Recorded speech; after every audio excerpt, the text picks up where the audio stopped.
Baik, Assalamualaikum warahmatullahi wabarakatuh. Nama saya Diki Setiawan, saya dari jurusan Ilmu Ekonomi angkatan 2017 Fakultas Ekonomi Universitas Negeri Padang. Pada kesempatan kali ini saya akan membuat video pemaparan materi Ekonomi Pembangunan 2 sebagai untuk pemenuhan UAS atau ujian akhir semester. Pada kesempatan kali ini saya akan menjelaskan buku materi yang terdapat di buku Todaro.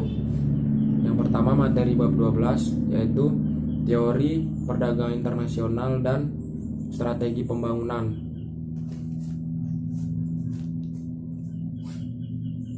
Poin 12.1 materi pertama, globalisasi perekonomian sebagai suatu pengantar. Globalisasi adalah suatu proses di mana suatu perekonomian suatu negara menuju ke arah yang semakin merapat atau menuju ke arah perekonomian global. Dan akhir-akhir ini adanya kebijakan-kebijakan melalui badan internasional seperti WTO. Dengan adanya globalisasi ini memicu atau mendorong perekonomian suatu negara menjadi terbuka ke arah perdagangan internasional, aliran dana internasional, dan investasi swasta asing. Globalisasi ini memiliki dampak positif dan dampak negatifnya. Di antaranya yang pertama, dampak positifnya, globalisasi ini memberi peluang dan potensi bisnis yang menarik. Selanjutnya, pengetahuan dan inovasi yang tumbuh semakin cepat dan transfer ilmu pengetahuan ke negara-negara berkembang yang dapat mendorong percepatan pertumbuhan ekonomi yang semakin cepat. Sedangkan dampak negatifnya, globalisasi ini dapat menimbulkan degradasi lingkungan yang semakin cepat. Dominasi negara-negara maju yang semakin meluas. Selanjutnya, poin materi 12.2 perdagangan internasional, beberapa isu penting. Perdagangan internasional ini seringkali memiliki peranan yang sangat penting bagi negara-negara berkembang. Di seantero Afrika, Timur Tengah, dan Amerika Latin, ekspor produk-produk primer memiliki porsi yang lebih besar daripada PDB negaranya secara individu. Kita ambil contoh negara-negara penghasil minyak.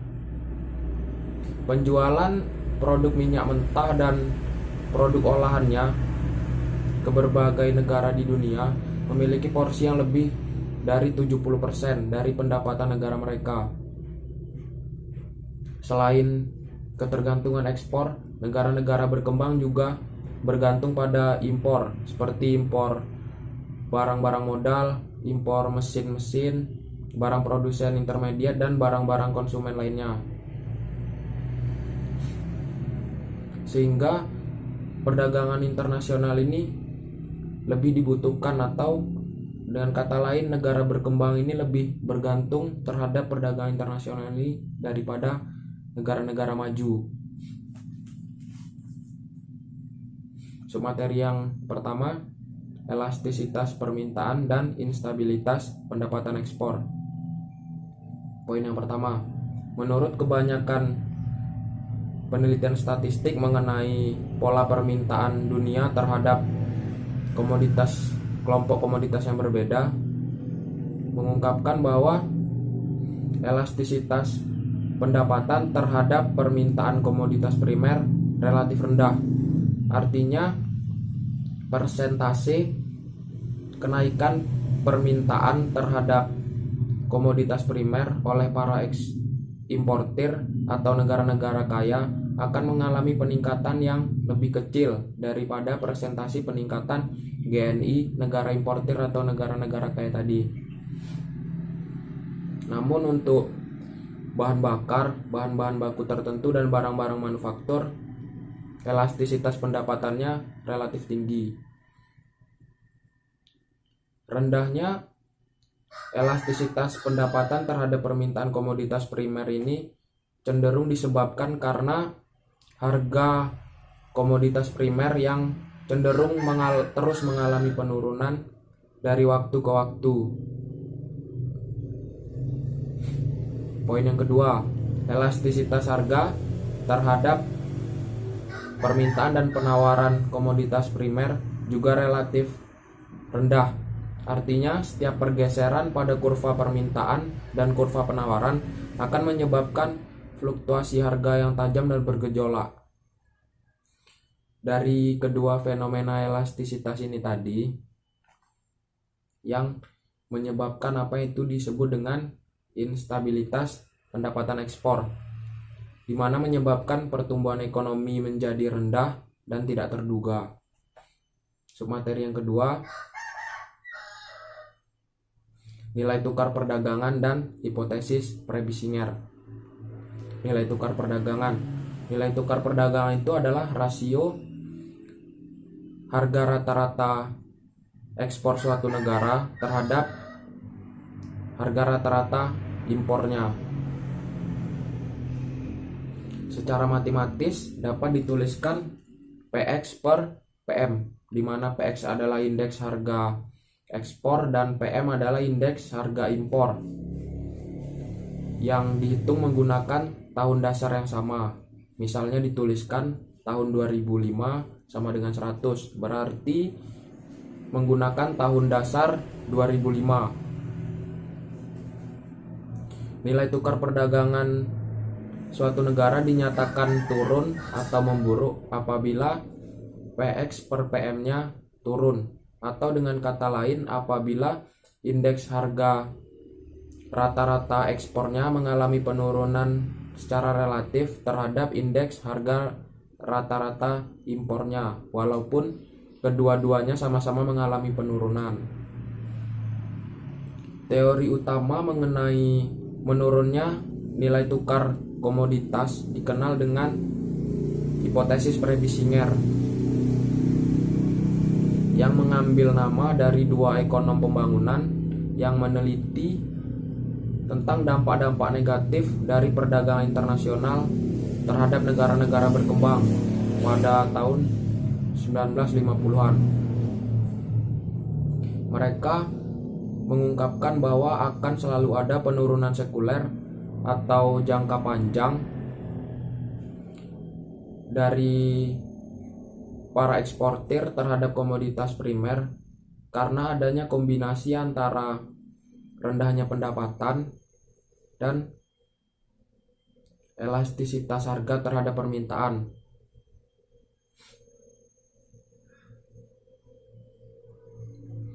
Selanjutnya materi 12.3, teori tradisional tentang perdagangan internasional.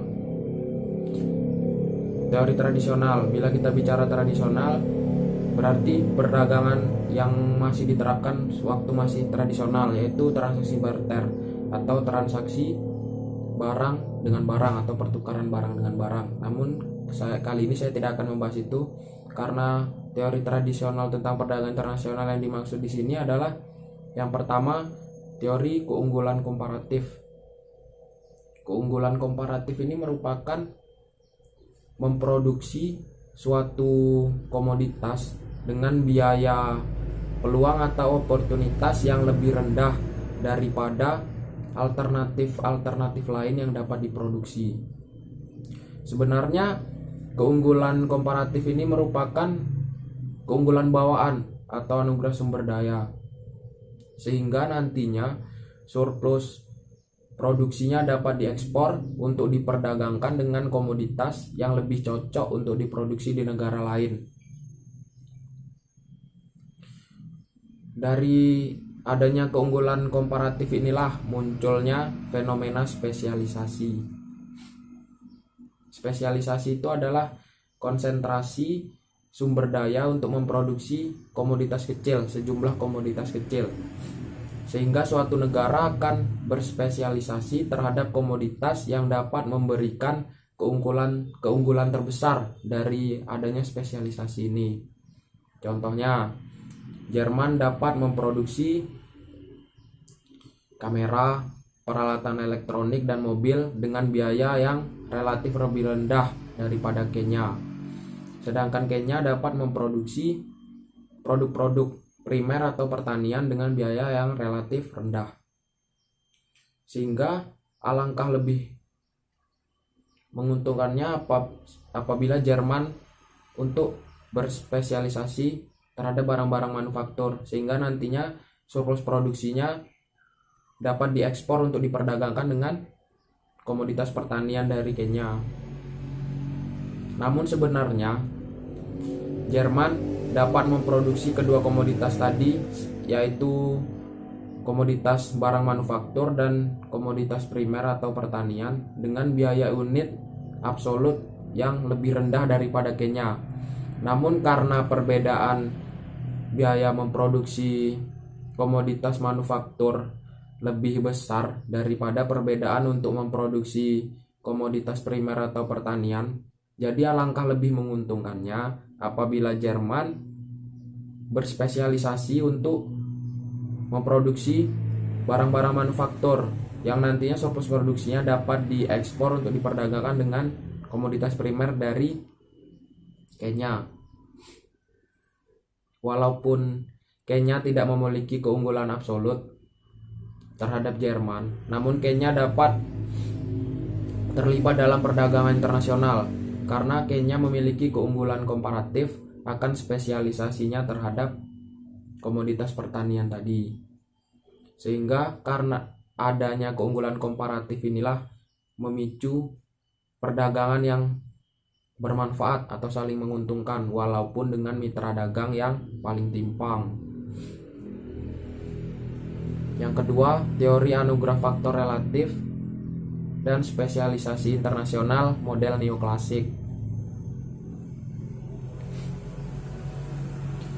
Teori perdagangan anugerah faktor adalah model perdagangan bebas neoklasik yang mengisyaratkan bahwa suatu negara akan berspesialisasi pada komoditas yang memiliki sumber daya yang melimpah seperti sumber daya tanah, tenaga kerja, modal, dan lain-lain. Sehingga misalnya biaya tenaga kerja akan relatif lebih murah di suatu negara yang memiliki jumlah tenaga kerja yang banyak atau melimpah. Sehingga negara seperti ini disarankan sebaiknya untuk berfokus untuk memproduksi komoditas yang lebih bersifat padat karya, yang nantinya dapat diperdagangkan untuk dipertukarkan atau mengimpor produk atau komoditas yang lebih bersifat padat modal. Sehingga teori ini sebenarnya menekankan pada perbedaan penawaran faktor produksi, karena teori ini berpandangan bahwa setiap negara memiliki sejumlah faktor produksi yang beragam.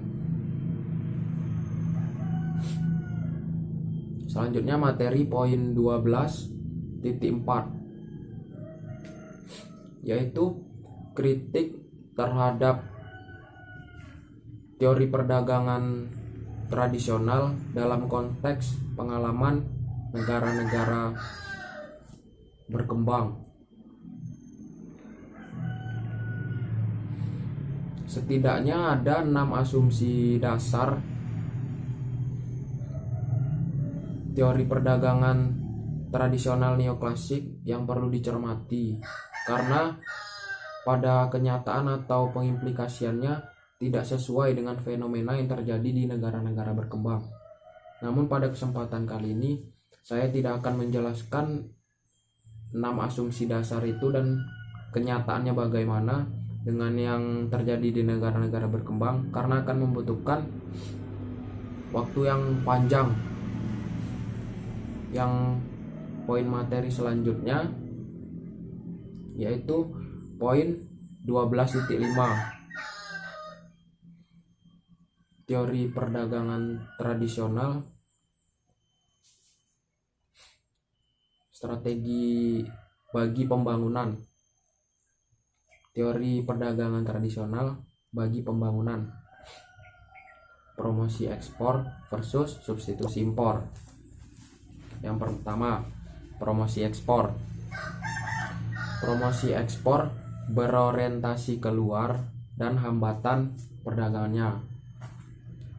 Pada era tahun 1950-an dan 1960-an, sebagai reaksi terhadap struktur kantong ekonomi dan konsekuensi bias industrialisasi, negara-negara berkembang lebih menekankan untuk memproduksi barang-barang manufaktur untuk pasar dalam negeri atau pasar lokal, dan lebih berorientasi kepada komoditas primer atau pertanian untuk selanjutnya diekspor. Dan setidaknya dari sisi permintaan ada 5 faktor yang menghambat ekspansi komoditas primer atau pertanian. Yang pertama, elastisitas pendapatan terhadap permintaan komoditas primer yang relatif rendah dibandingkan dengan produk-produk seperti barang-barang manufaktur, minyak bumi, dan beberapa kelompok produk mineral. Yang kedua, tingkat pertumbuhan penduduk negara-negara maju yang sudah mulai mendekati pergantian, sehingga tidak banyak ekspansi yang dapat diharapkan. Yang ketiga, elastisitas harga terhadap permintaan sebagian besar komoditas primer yang relatif rendah.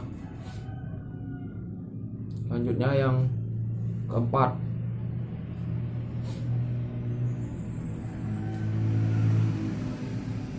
pembentukan atau pembaruan substitusi, pengembangan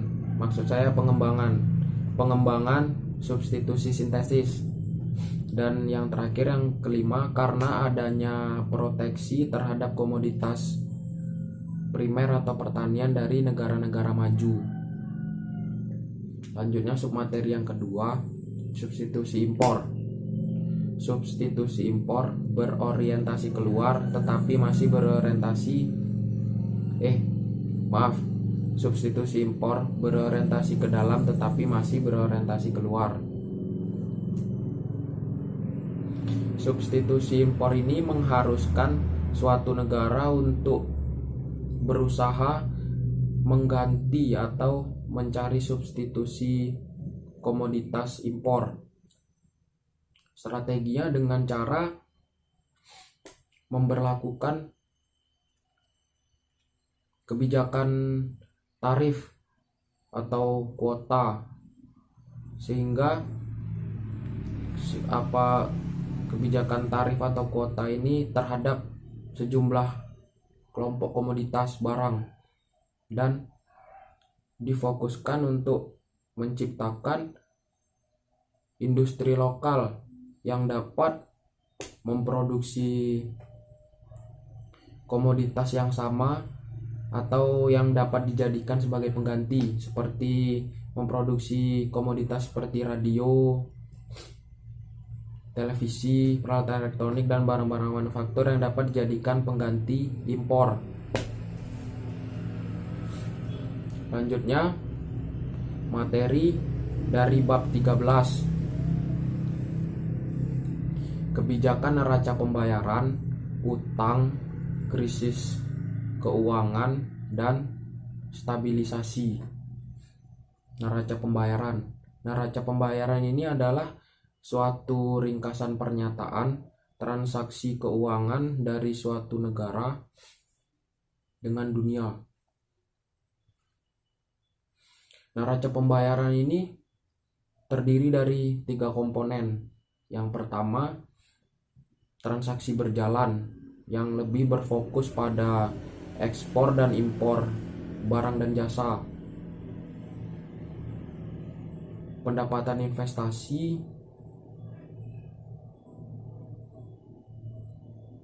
dan investasi swasta asing langsung. Yang kedua, transaksi modal. Transaksi modal ini mencatat nilai dari investasi asing, pinjaman dari bank swasta internasional, dan pinjaman atau hibah dari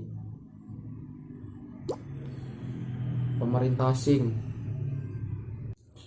Selanjutnya yang ketiga, transaksi cadangan moneter yang merupakan item penyimbang, namun kadangkala digunakan sebagai aliran modal keluar yang dijadikan sebagai indikator aliran modal keluar yang tidak tercatat. Materi selanjutnya, akumulasi utang dan kemunculan krisis keuangan. Akumulasi utang eksternal merupakan fenomena yang biasa di negara-negara berkembang karena masih dalam proses pembangunan ekonomi dengan pasokan tabungan yang rendah, defisit pembayaran transaksi berjalan yang tinggi, dan kebutuhan impor barang-barang modal yang tinggi untuk peningkatan sumber daya domestik. Kemunculan krisis keuangan. Saya di sini hanya akan menjelaskannya sedikit materi tentang kemunculan krisis keuangan. Pada tahun 1980-an, negara-negara berkembang terpaksa untuk meminjam lebih banyak uang atau lebih banyak lagi ke badan-badan internasional karena mereka telah mewarisi utang dan beban angsuran yang tinggi. Adanya peningkatan harga minyak pada tahun 1979 menyebabkan mereka kesulitan untuk membayar beban angsuran yang bertambah tinggi karena mereka meningkatkan pinjamannya tadi. Sehingga negara-negara berkembang seperti Nigeria, Argentina, Ekuador, Peru mengalami pertumbuhan ekonomi yang negatif pada sekitar tahun 1980-an. Materi selanjutnya, upaya penanggulangannya. Materi yang pertama, program stabilisasi IMF. Terdapat 4 komponen dalam program stabilisasi IMF ini. Yang pertama, penghapusan atau liberalisasi kendali pemerintah terhadap nilai valuta asing dan impor. Yang kedua, devaluasi nilai tukar mata uang domestik. Yang ketiga, pemberlakuan program-program anti-inflasi yang ketat. Dan yang keempat, keterbukaan terhadap investasi asing dan perekonomian internasional. Namun, program-program stabilisasi dari IMF ini banyak ditentang atau dikritik karena dianggap hanya akan memelihara kemiskinan dan menyebabkan ketergantungan dari negara-negara berkembang.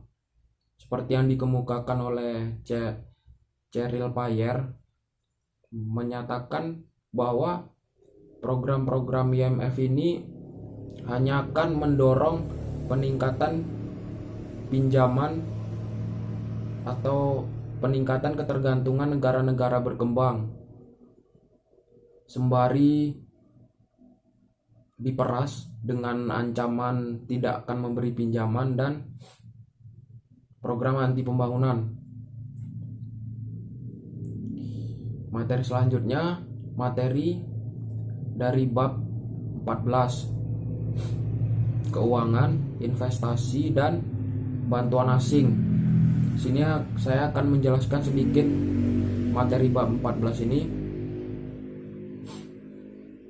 Yang pertama, aliran sumber daya keuangan internasional dapat berbentuk. Yang pertama, investasi swasta asing langsung dan investasi portofolio. Yang kedua,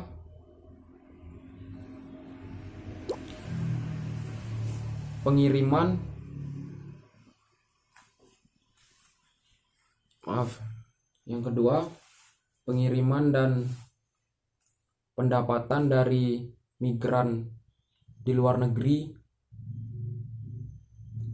Dan yang ketiga adalah bantuan asing. Investasi swasta asing atau FDI ini sebenarnya mengalami pertumbuhan yang cukup cepat di negara-negara berkembang, walaupun beberapa desawarsa terakhir mengalami gejolak. Namun mayoritas FDI ini mengalir ke sesama negara-negara maju. Hanya sedikit yang mengalir ke negara-negara berkembang dan hanya berkonsentrasi ke beberapa negara berkembang saja. Investasi swasta asing ini ada argumen-argumen yang mendukung dan menentangnya. Seperti argumen-argumen yang mendukung investasi swasta asing langsung ini, argumen yang berasal dari analisis teori tradisional neoklasik dan teori pertumbuhan baru, di mana kedua teori ini berpandangan atau lebih condong terhadap faktor-faktor yang menentukan pertumbuhan ekonomi, sedangkan argumen-argumen yang menentang investasi swasta asing ini yaitu argumen yang bersifat ekonomi dan argumen-argumen yang bersifat fisiologis dan ideologis. Namun sebenarnya baik argumen yang mendukung FDI ini dan argumen yang menentang FDI ini sebenarnya tidak ada bukti yang secara empiris dan tidak akan terbukti, karena sebenarnya argumen ini hanya berasal dari cara pandang mereka, karena ada banyak faktor cara pandang politis dan kebijakan dan tujuan kebijakan yang berlainan. Sekian materi yang dapat saya sampaikan. Apabila ada kesalahan kata, saya minta maaf. Saya sudahi dengan Assalamualaikum warahmatullahi wabarakatuh.